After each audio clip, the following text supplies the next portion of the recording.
ความดี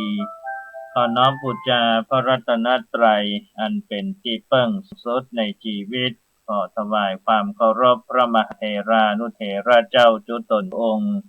ที่มีพระเดชพระคุณหลวงพ่อพระเทพโกศลหลวงพ่อที่ปรึกษาเจ้าคณะภาค7วัดศรีโสดาพระอารามหลวงเป็นเป็นประธานพระเดชพระคุณหลวงพ่อพระเทพปริยัติหลวงพ่อเจ้าคณะจังหวัดเชียงใหม่พระเดชพระคุณหลวงพ่อพระเทพสิงหวราจารย์หลวงพ่อรองเจ้าคณะจังหวัดเชียงใหม่ฝ่ายงานเผยแผ่หลวงพ่อพระครูโคสิทธิ์ประยัตยาพรหลวงพ่อเจ้าคณะตำบลสุเทพเขต1วัดป่าแดงมหาวิหารหลวงพ่อพระครูปริยัติยานุสารพ่อที่ปรึกษาเจ้าคณะอำเภอเมืองเชียงใหม่วัดฝ่ายหินครูบาอาจารย์เจ้าจุตนจุองค์ขอเจริญพรญาติโยมหุ้นส่วนธรรมและกัลยาณธรรมทุกผู้ทุกท่านที่กำลังรับฟังสถานีวิทยุกระจายเสียงพระพุทธศาสนาแห่งชาติและสังคม FM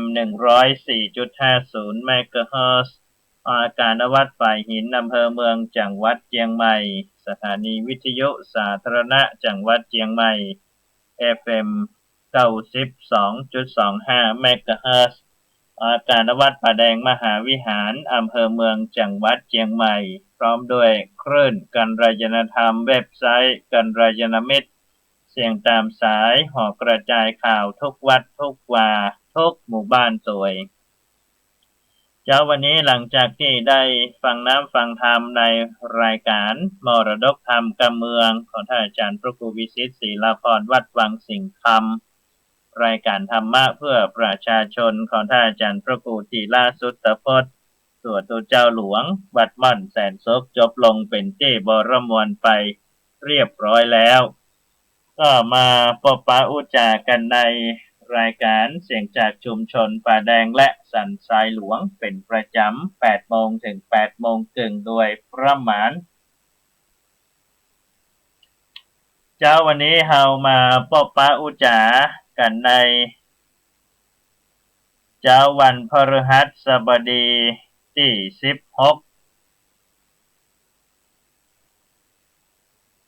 พฤษภาคมพุทธศักราช2562ในช่วงนี้เป็นช่วงสัปดาห์ส่งเสริมพระพุทธศาสนาเนื่องในวันวิสาขบูชาซึ่งตรงกับวันเสาร์ที่18พฤษภาคมที่จะถึงนี้วันนี้เป็นวันพฤหัสบดีในสัปดาห์ส่งเสริมพระพุทธศาสนาเนื่องในวันวิสาขบูชานั้นก็จะได้นำเอาพุทธศาสนาสุภาษิตที่เป็นหลักคำสอนแห่งองค์สมเด็จพระสัมมาสัมพุทธเจ้าทรงตรัสทั้งที่พระองค์ทรงตรัสกับพระอรหันต์ทั้งหลายรวมไปถึงตรัสสั่งสอนหมู่เฮาที่เป็นเจ้าพุทธทั้งหลายเพื่อที่จะได้น้อมนำเอามาพิจารณามาปฏิบัติเพื่อให้เกิดคุณงามความดีเกิดสิ่งที่ดี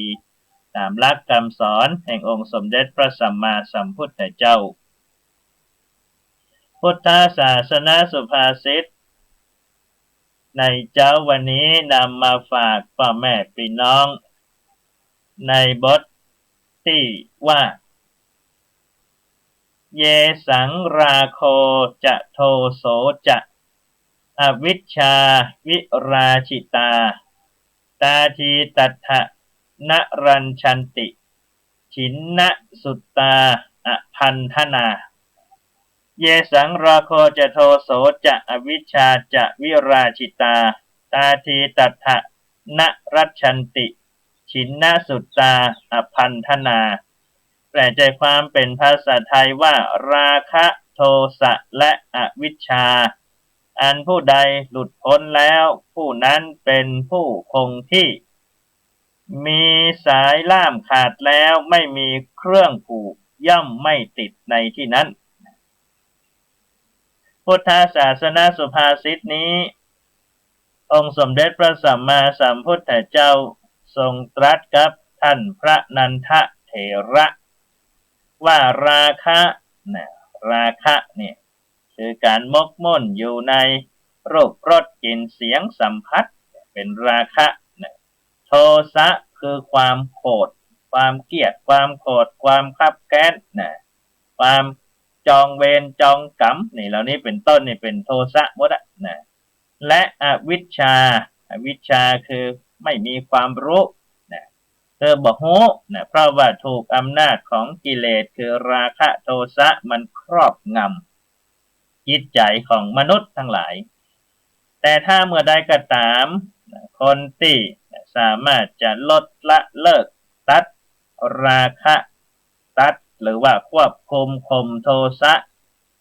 แล้วก็มีสติปัญญามีความรู้พิจารณาใคร่ครวญไตรตรองว่าสิ่งเหล่านี้บอกควรที่จะเข้าไปผูกพันบอกควรเข้าไปตั้งมั่นในณที่นั้นนะก็จะทำให้หลุดพ้นว่ามีเครื่องผูกมันก็จะบ่ได้ผูกติดกับจิตใจของเราก็จะหลุดพ้นจากอำนาจของมันได้เมื่อหลุดพ้นจากอำนาจของราคะโทสะมีความรู้มีปัญญาเข้าใจตามหลักความเป็นจริงเป็นสิ่งที่สามารถประพฤติปฏิบัติแล้วดีงามก็ย่อมที่จะบังเกิดสิ่งที่ดีที่งามได้อันนี้เป็นพุทธศาสนาสุภาษิตในเจ้าวันนี้กรมอุตุนิยมวิทยาได้รายงานพยากรณ์อากาศ24ชั่วโมงตั้งหน้าสำหรับประเทศไทยของเฮานั้นจะมีฝนลดลงแต่ในบางพื้นที่ก็จะมีฝนตกหนักเหมือนกันเนื่องด้วยว่าลมที่พัดเข้าหากันระหว่างลมตะวันตกเฉียงใต้และลมตะวันออกเฉียงใต้ยังคงพัดปกคลุมประเทศไทยตอนบนเพราะฉะนั้นในช่วงนี้บ้านเฮาก็เริ่มมีฝนตกขึ้นอากาศก็เริ่มดีขึ้นหมอกควันก็เริ่มที่จะจางลงเพราะว่ามี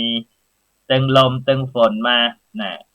สำหรับภาคเหนือเจ้าวันนี้ถึงเจ้าวันพรุ่งนี้ก็ยังคงมีฝนฟ้าคะนอง40%ของพื้นที่ซึ่งภาคเหนือตอนบนตอนลุ่มรวมไปถึงประเทศไทยทั่วทุกภูมิภาคก็จะมีฝนอยู่ในระดับนี้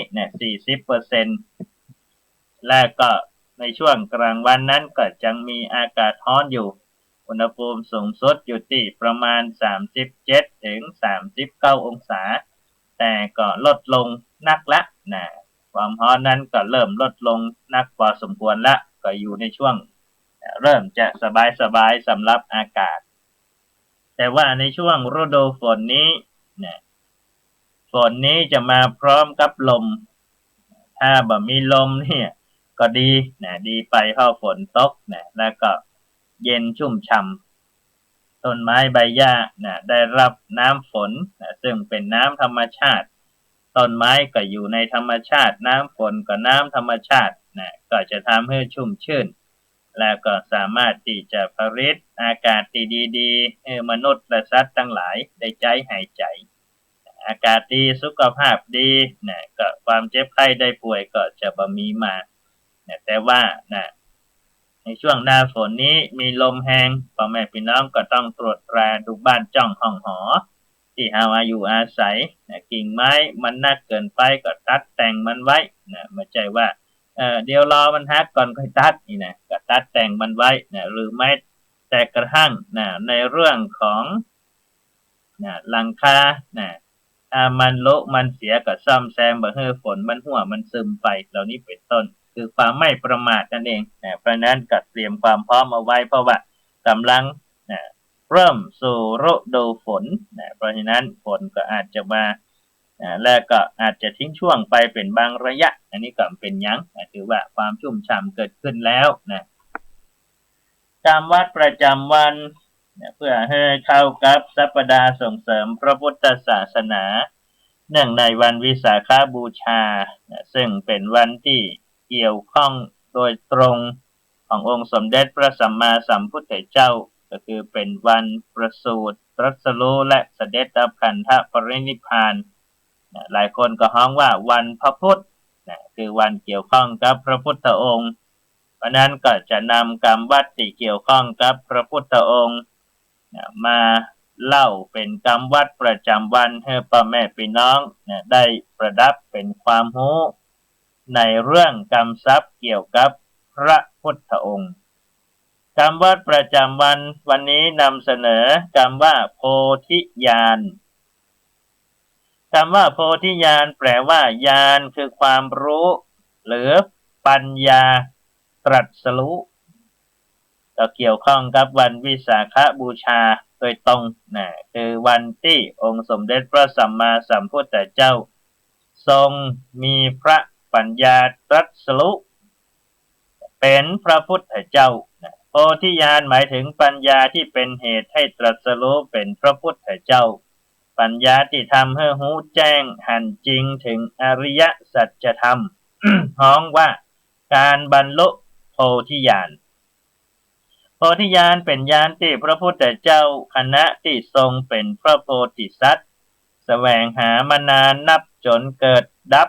บ่ได้บ่ฮู้ว่ากี่ภพกี่ร้อยกี่พันกี่ชาติที่เพิ่นว่ากันสี่อสงไขยกับแสนกับในตลอดระยะเวลาสี่อสงไขยแสนกับนั้นพระองค์ก็สร้างสั่งสมอบรมบารมีมากมายจน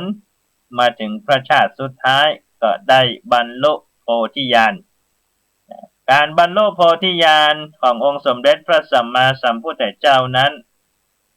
ใช้คำว่าอภิสัมโพธิญาณสัมมาสัมโพธิญาณ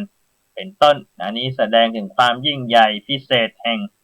ญาณของพระพุทธเจ้าญาณคือความรู้เพราะฉะนั้นพระพุทธองค์ก็ทรงตรัสรู้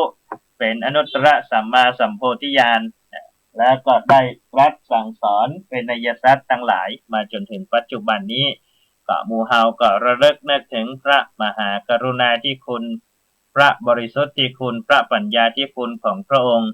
ก็วันวิสาขบูชาที่จะถึงนี้ก็ร่วมกันในการที่จะทำคุณงามความดีไม่ว่าจะเป็นเรื่องการให้ทานการรักษาศีลการเจริญจิตตภาวนาการทำคุณงามความดีได้ทุกสิ่งทุกอย่างที่เป็นคุณงามความดีเป็นบุญเป็นกุศลก็ถวายเป็นพุทธบูชาธรรมบูชาแด่พระพุทธองค์ของเราเนื่องในวันวิสาขบูชาเรื่องราวของจันทคราชชาดกต้องเร่งเล่าหน่อย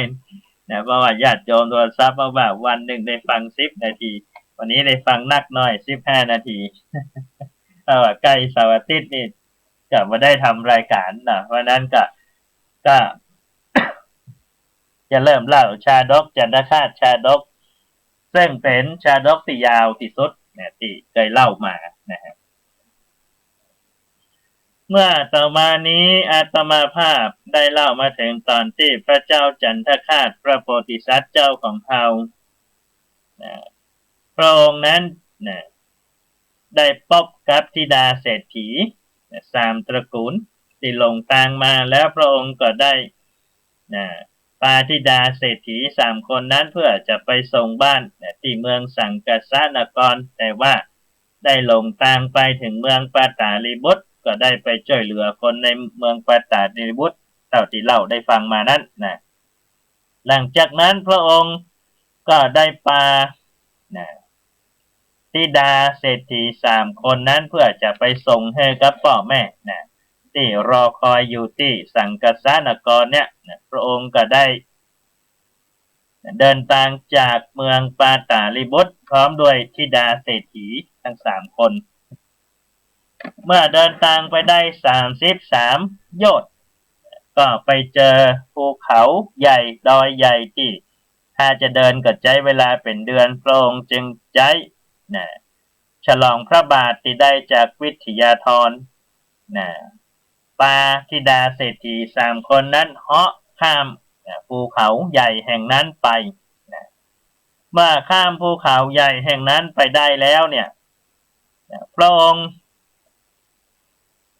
ก็ได้เสด็จดำเนินไปตามหนทางพร้อมด้วยธิดาเศรษฐี3 คนก็ไปพบกับหมู่บ้านแห่งหนึ่ง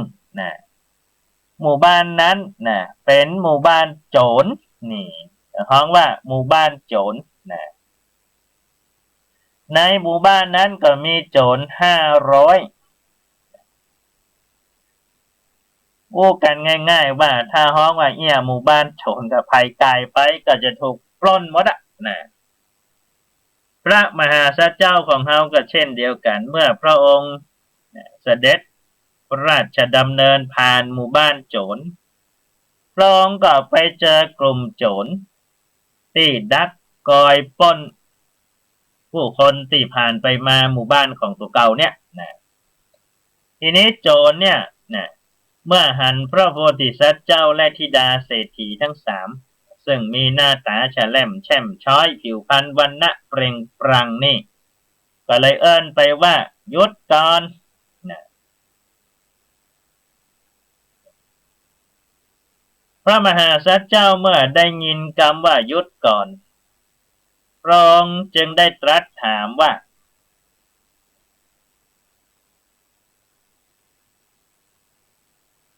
ท่านสั่งให้เฮา4 คนหยุดนี่ทำไมหัวหน้าโจรก็บอกว่าวันนี้มันหมู่บ้านโจรนี่ถ้าใครผ่านมาก็ต้องจีบปล้นกันละนะวันนี้นะข้านี่อยากได้เมีย3 คนของแกน่ะนะเอาไปเป็นคนทับใจเป็นภรรยาอนุภรรยาของหมู่ข้าทั้งหลายนะพระมหาสัจเจ้าทรงได้สดับรับฟังโจรยื่นข้อเสนอนี่นะจะปล้นเนี่ยนะปล้นเอามายิง3 คนเนี่ยจึงได้ตรัสว่าแม่ยิง3 คนนี้บัดใจภรรยาของข้าพเจ้าแต่เป็นธิดาของเศรษฐีที่เมืองสังกัสสะนครเมื่อธิดาเศรษฐีได้ฟังดังนั้นก็เกิดความกลัวขึ้นมาทันทีเพราะว่าโจรนั่นหูฐานะเป็นลูกเศรษฐีละจึงได้กล่าวกับพระมหาสัจเจ้าว่าท่านไปบอกเขาอย่างนั้นได้จะได้นะเขา3 คนหมดติเปิ้งแล้วนะเอามากับปี้ก็เพราะเข้าใจว่าปี้นั้นเป็นติเปิ้งได้เหตุไฉนจึงไปเผยว่าเฮานั้นเป็นลูกเศรษฐีอยู่ที่นั่นที่นี่พระมหาสัจเจ้าจึงตรัสว่าบรรดาโคคือวัวควายจ้างม้าที่เขาผูกไว้ย่อมได้กินอาหารบะอิ่มฉันใดถึงพวกเธอเมื่ออยู่กับชายคนเดียวก็มีอาการฉันนั้น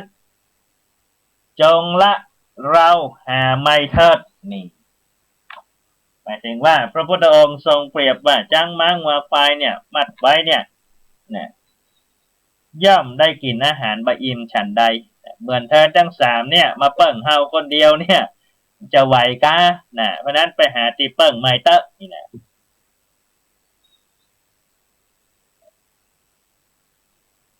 เมื่อพระองค์ทรงตรัสล้อเล่น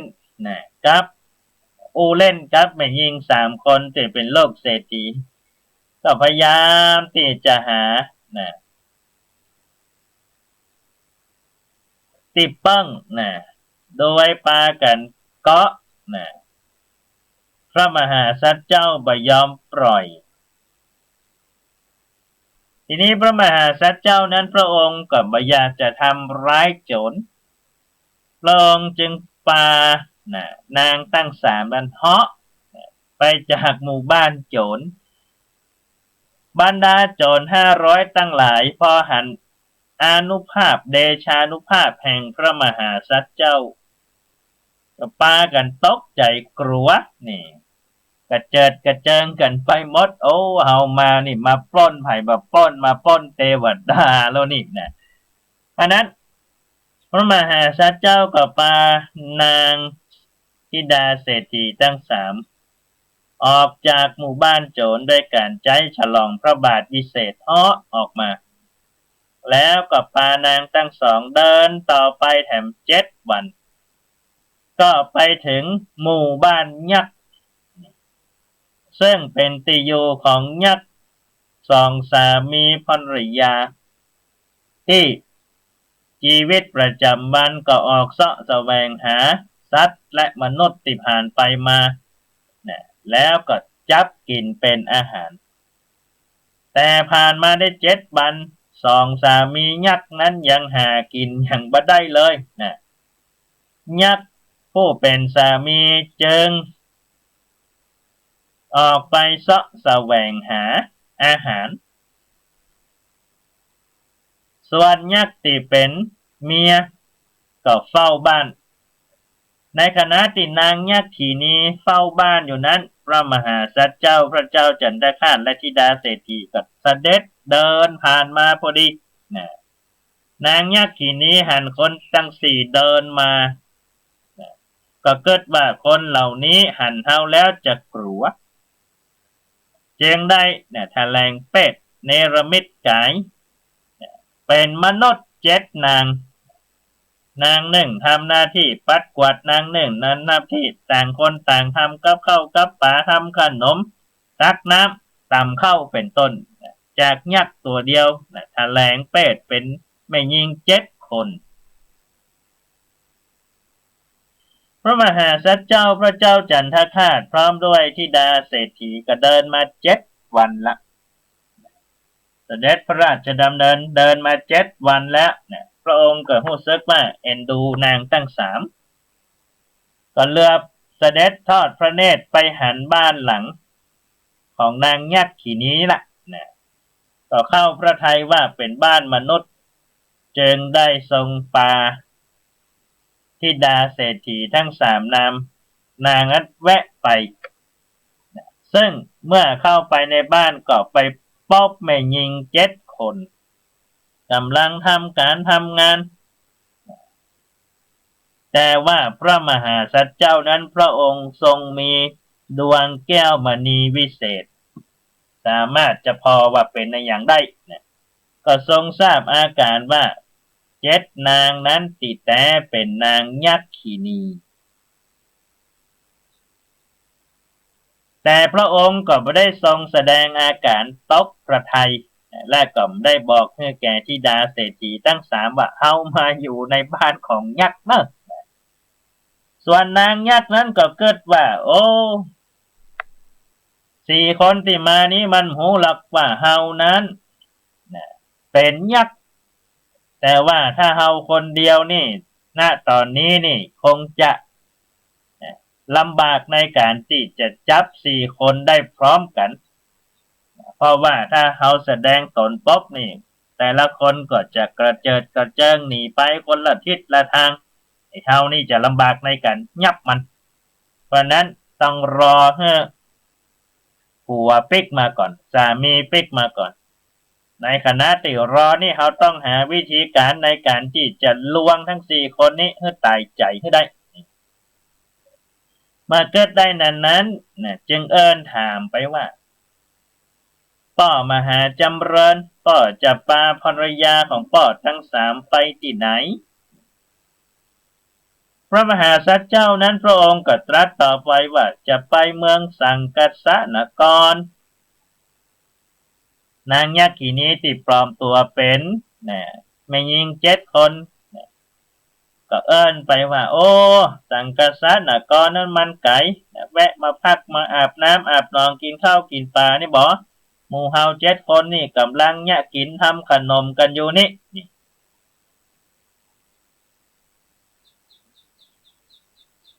เมื่อนางยักษ์ขีนี้ทั้ง7นี่ก็พากันตกแต่งดาอาหารต่างๆ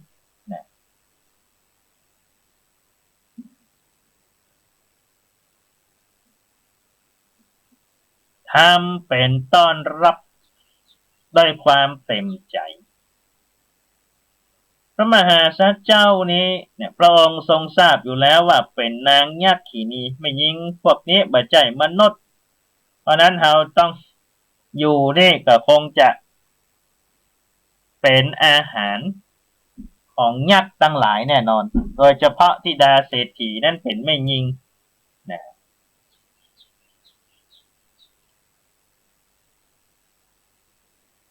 ในขณะที่พระมหาสัจเจ้าพระองค์ทรงพิจารณาว่าถ้าเป็นอย่างนี้เราทั้งสี่จะอยู่ที่นี่บ่ได้ละเพราะว่าถ้าอยู่แล้วนี่ลำบากแน่นอนเกิดภัยแน่นอนในขณะที่พระองค์และบรรดาธิดาเศรษฐีกำลังอูจาถูกบรรดานางยักษ์หวานล้อมเพื่อที่จะเฮ่ออยู่รอหัวของนางยักษ์นั้นปิกมาในขณะนั้นเองหัวของนางยักษ์ขีนี้ก็มาพอดีก็นำเอาซากมนุษย์มาธิดาเศรษฐีทั้งสามหันแล้วว่าเป็นซากคนตายก็พากันวิ่งเข้าไปกอดพระโพธิสัตว์เจ้าขอความช่วยเหลือพระมหาสัตว์เจ้าก็ทำเป็นบ่ได้ยินพระองค์ก็ทรงตรัสถามกับยักษ์ผู้ใจว่าลุงไปเอาซากคนตายมาทำอะไรอย่างนี้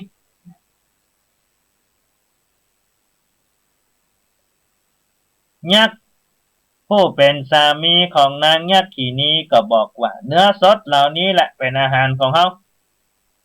และก็ย้อนถามพระมหาสัตว์เจ้าแล้วเจ้าล่ะมาจากไหนกันนี่พระมหาสัตว์เจ้าจึงตรัสว่าฉันทั้งสี่นี่มาไกลกำลังจะเดินทางไปเมืองสังกัสสะนครลงหูตีตางก็แต่หูตีตางเนี่ยช่วยบอกกับเตอะวันพรุ่งนี้ฉันจะลาไป